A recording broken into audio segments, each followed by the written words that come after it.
Welcome back dito sa channel natin. Andito tayo ngayon sa may North EDSA. Tingnan natin ang latest na updates sa iba't ibang mga projects na ginagawa dito. Wow, ito na guys, finally naidugtong na rin ang turnback guideway ng MRT7 dito sa West Avenue.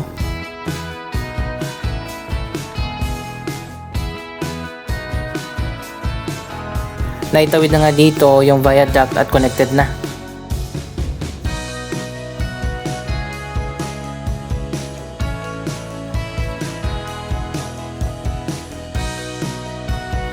Medyo natagalan bago nila natapos ito kasi nga limited lang yung oras na pwede nilang gawin. From 10 PM to 4 AM lang.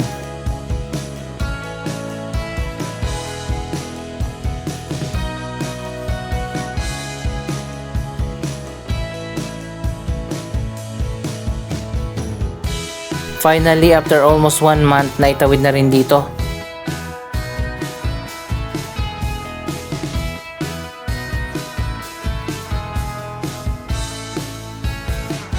Dito yung galing sa ginagawa na North Avenue Station.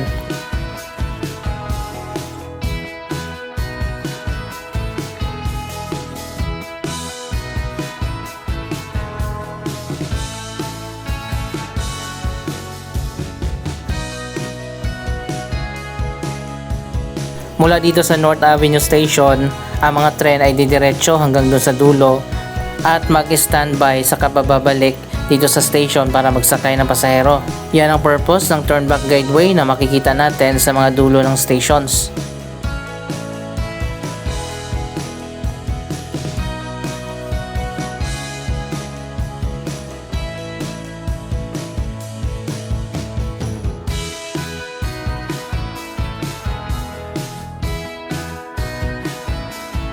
Kaya mataas itong linya ng MRT7 dito sa North Avenue. Ayan, makikita naman natin, dadaan pa siya sa ibabaw ng magiging linya ng LRT Line 1 at dun sa kabila naman yung linya ng MRT3. Papunta yan dito sa loob ng Common Station. Kailan kaya matatapos ang Common Station? Napabayaan na talaga yan.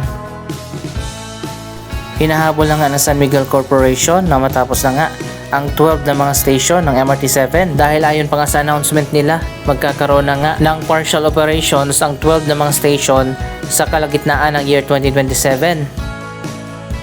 Ang dalawang station naman ay madidelay muna ang construction, pero at least sobrang haba na niyan mula dito sa North Avenue hanggang sa may Sacred Heart. Ang Tala Station at ang San Jose del Monte Station ang madidelay.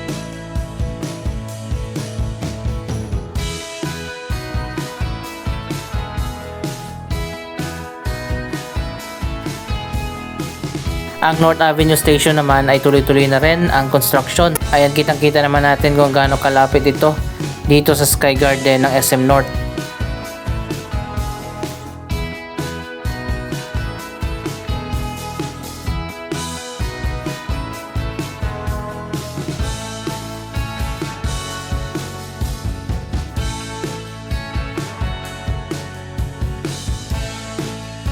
Madali na lang i-connect ito kapag natapos na. Pero bago pa yan, magkakaroon muna ng major redevelopment dito sa SM North EDSA. Ayon pa sa announcement ng SM, madidelay pala ang simula ng redevelopment. Inaasahan na sisimulan ang redevelopment ng SM North sa year 2028 or 2029 na.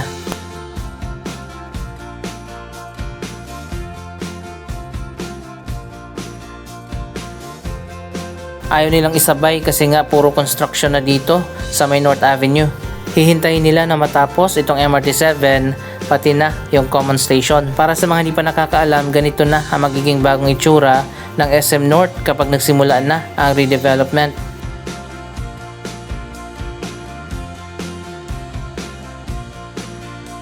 Napakaganda na at napakamodern ng bagong SM North.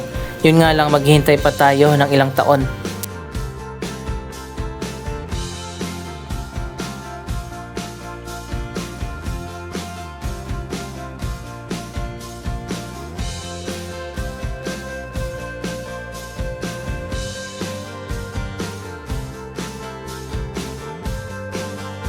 At least enjoy muna natin itong luma na Sky Garden. bago pa magkaroon ng major renovation dito.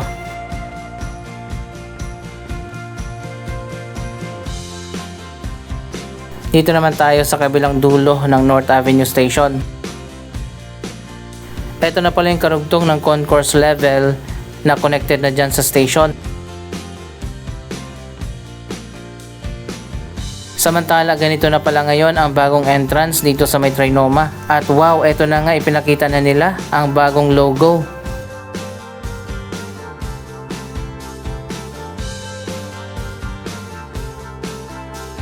So ayun guys, ito na pala ang bagong design ng Trinoma.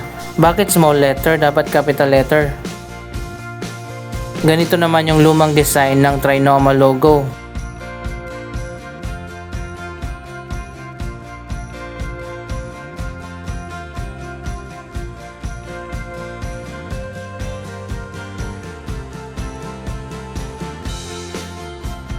Ginagawa pa yung kalahati ng canopy at ongoing din yung paggawa ng kabilang side ng entrance.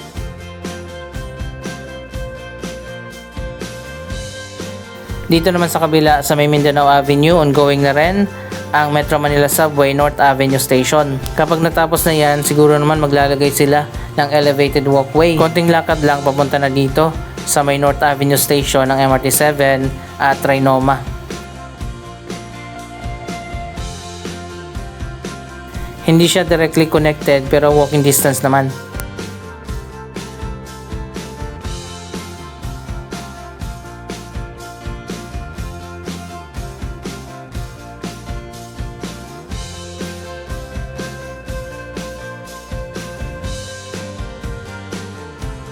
Tara silipin na natin ang progress dito sa renovation ng Trinoma.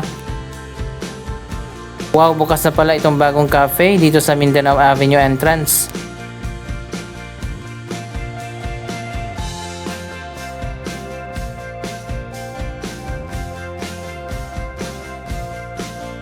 Mas maliwanag, mas maaliwalas na ngayon dito sa taas.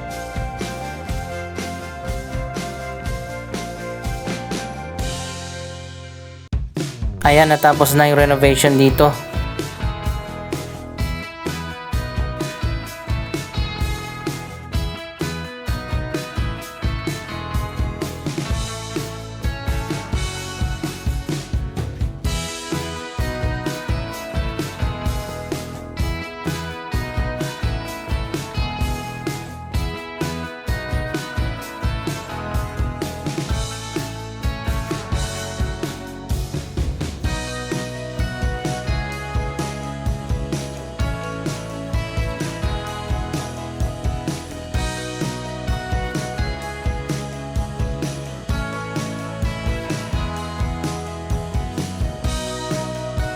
Ang ganda na pala dito sa taas, o tingnan nyo.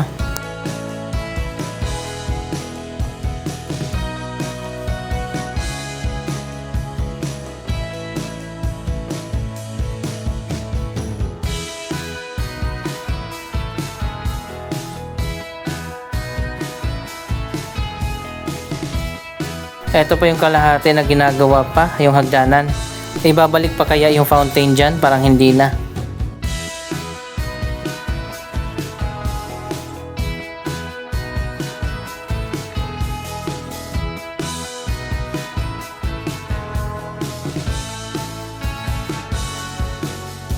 Wow, bukas na pala itong lower part ng Sky Garden. So ayun guys, nauna na naman tayo dito. Dati sarado pa ito pero ngayon ay binuksan na.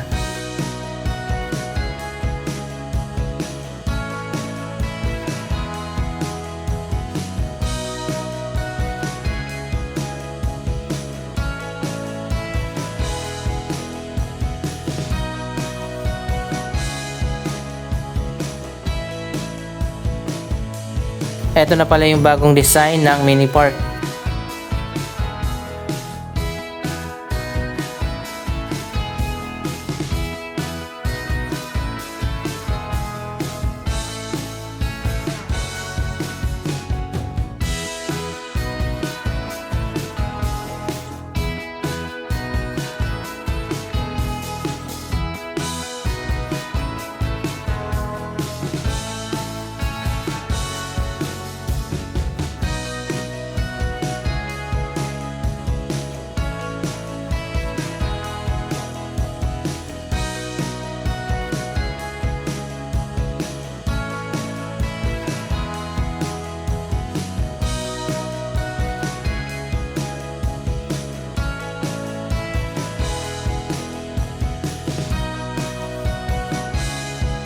Dito naman tayo sa taas. Wow, ganito na pala yung design ng cinema area.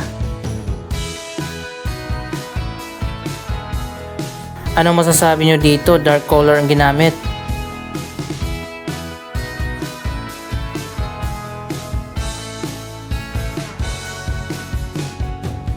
Ang ini-expect natin maliwanag na ceiling. Parang magiging common na ito sa mga Ayala Malls.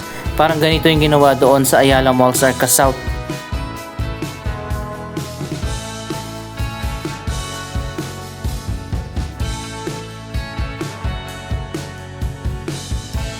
Anyway, dito lang naman yan sa cinema area.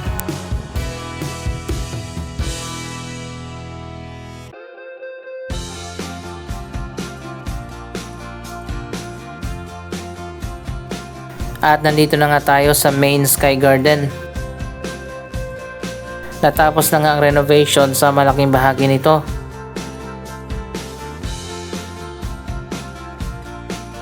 At ngayon naman may bagong playground pala na bubuksan. Malapit nang matapos pero ayan, makikita naman natin, napakaganda na.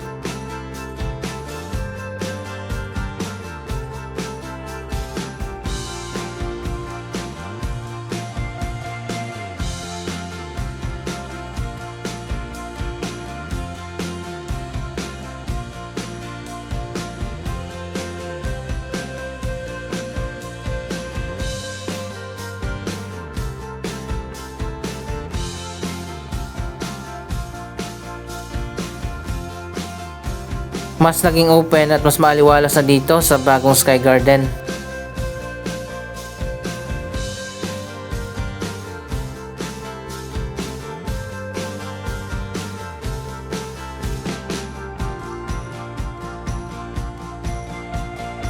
Silipin nga natin ulit itong bagong playground area.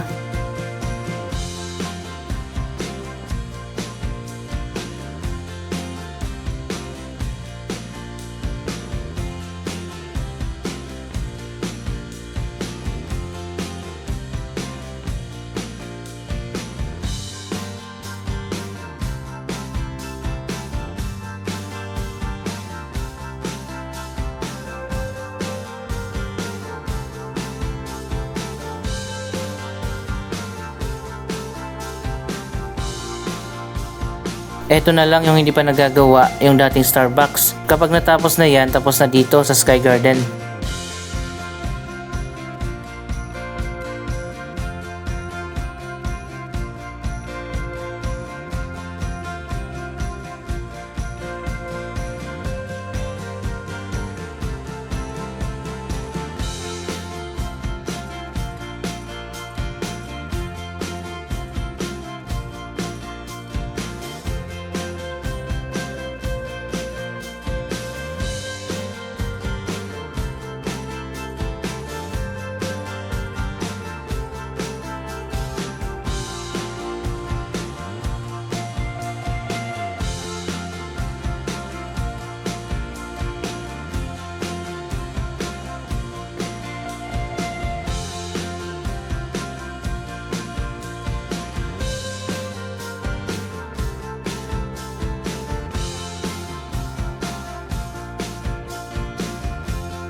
Dito naman sa loob ng mall, halos tapos na rin ang renovation. Ito na nga ang mas pinaganda na atrium. May giant LED screen na inilagay dito.